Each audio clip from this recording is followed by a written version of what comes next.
Bienvenue à tous. Aujourd'hui, nous allons plonger dans les profondeurs des pires arnaques financières de l'histoire. Préparez-vous à être surpris par l'ingéniosité et l'audace de ces escrocs.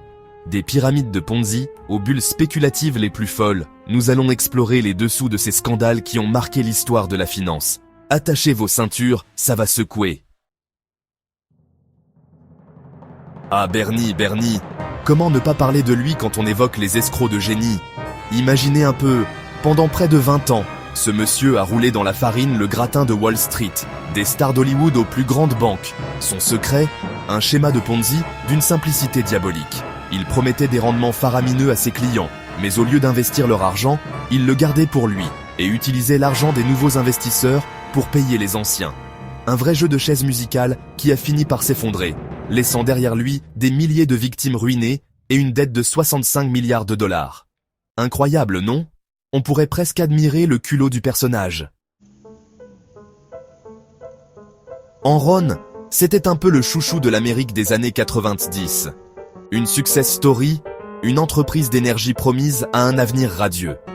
Sauf que derrière cette façade reluisante se cachait une réalité bien plus sombre. Enron, c'était surtout une machine à fraude comptable bien huilée.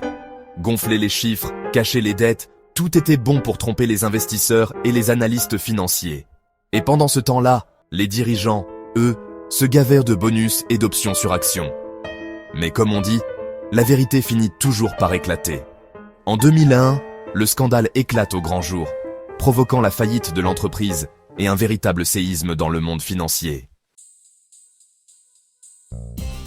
Accrochez-vous bien, on remonte le temps jusqu'au XVIIe siècle, aux Pays-Bas. À l'époque, la tulipe, cette jolie fleur venue d'Orient, fait tourner toutes les têtes. Et pas seulement pour sa beauté. Les bulbes de tulipe deviennent un véritable objet de spéculation. Leur prix s'envole littéralement. On les échange contre des fortunes, des maisons, des terres. C'est la folie. Mais comme toute bulle spéculative, celle-ci finit par exploser. Du jour au lendemain, le prix des tulipes s'effondre, laissant sur le carreau des milliers de spéculateurs ruinés. Une belle leçon d'histoire qui nous rappelle que l'avidité peut parfois nous aveugler. Au XVIIIe siècle, l'Angleterre est en pleine expansion coloniale. La South Sea Company, une compagnie commerciale, promet monts et merveilles aux investisseurs avides de profit. Le hic. Son business model repose en grande partie sur le commerce d'esclaves. Charmant, n'est-ce pas? Mais là n'est pas le pire. La compagnie, aidée par une bonne dose de corruption et de manipulation, se lance dans une spéculation effrénée sur ses propres actions. Résultat, une nouvelle bulle spéculative qui éclate en 1720, ruinant des milliers d'investisseurs et provoquant une crise économique sans précédent en Angleterre. John Law, un économiste écossais un peu filou, débarque en France au début du XVIIIe siècle avec une idée derrière la tête, créer une banque centrale et une compagnie commerciale pour exploiter les richesses de la Louisiane, alors colonie française. Le problème, c'est que la Louisiane, à l'époque, c'est surtout une jungle infestée de moustiques. Qu'à cela ne tienne, John Law n'est pas du genre à se laisser décourager par des détails. Il lance une campagne de communication massive, promettant monts et merveilles aux investisseurs. Le résultat? Une nouvelle bulle spéculative qui, vous l'aurez deviné, finit par exploser en 1720, ruinant des milliers de Français et plongeant le pays dans le chaos économique. Nick Leeson, un jeune trader ambitieux, est envoyé à Singapour dans les années 90 pour gérer les opérations de la Barings Bank, une institution financière plus que centenaire. Son job? Acheter et vendre des produits dérivés. Jusque-là, rien de bien passionnant. Sauf que Nick, lui, il aime le risque, l'adrénaline, les gros coups. Il se lance alors dans des opérations non autorisées, cachant ses pertes dans un compte secret. Pendant un temps, la chance semble lui sourire. Mais en 1995, patatras, ses pertes colossales sont découvertes, provoquant la faillite de la vénérable Barings Bank. Nick Leeson, lui, finira en prison, laissant derrière lui l'image du trader prêt à tout pour s'enrichir. Jérôme Kerviel, un autre trader qui a défrayé la chronique. En 2008, cet employé de la Société Générale est accusé d'avoir fait perdre des milliards d'euros à la banque par des opérations non autorisées. Son mode opératoire? Des prises de position gigantesques sur les marchés financiers, cachées par des manipulations informatiques. Le problème? c'est que Jérôme, contrairement à Nick Leeson, n'avait pas vraiment le profil du trader flambeur.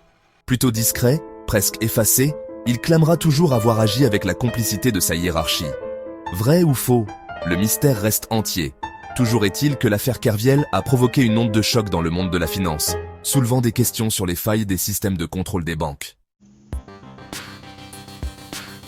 WorldCom, ça vous dit quelque chose? Non? Et pourtant, à la fin des années 90, cette entreprise de télécommunications était un mastodonte, un géant du secteur. Mais comme souvent, derrière cette réussite apparente se cachait une réalité bien moins glorieuse. WorldCom, c'était surtout une énorme machine à fraude comptable. Pour masquer ses difficultés financières, l'entreprise a tout simplement inventé des milliards de dollars de chiffre d'affaires fictif. Un tour de passe-passe comptable qui a fonctionné pendant un temps. En 2002, le scandale éclate, provoquant la faillite de WorldCom, la plus importante de l'histoire des États-Unis à l'époque. Ah, Parmalat. Cette entreprise italienne, connue pour son lait longue conservation, était devenue un symbole de réussite, une fierté nationale.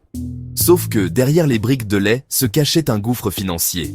Pendant des années, Parmalat a falsifié ses comptes, inventant des milliards d'euros d'actifs fictifs pour masquer ses pertes abyssales. Un véritable château de cartes qui s'est effondré en 2003, provoquant un scandale retentissant en Italie et à l'international. Wirecard, c'était un peu la fintech star de l'économie allemande. Spécialisée dans les paiements électroniques, l'entreprise affichait une croissance insolente, défiant les géants du secteur. Sauf que tout était faux.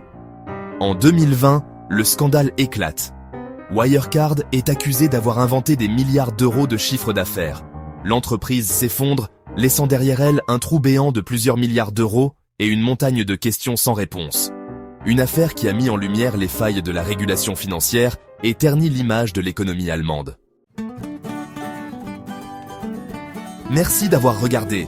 Si vous avez aimé cette vidéo, n'oubliez pas de vous abonner et de cliquer sur la cloche pour ne rien manquer de nos prochaines vidéos. À bientôt.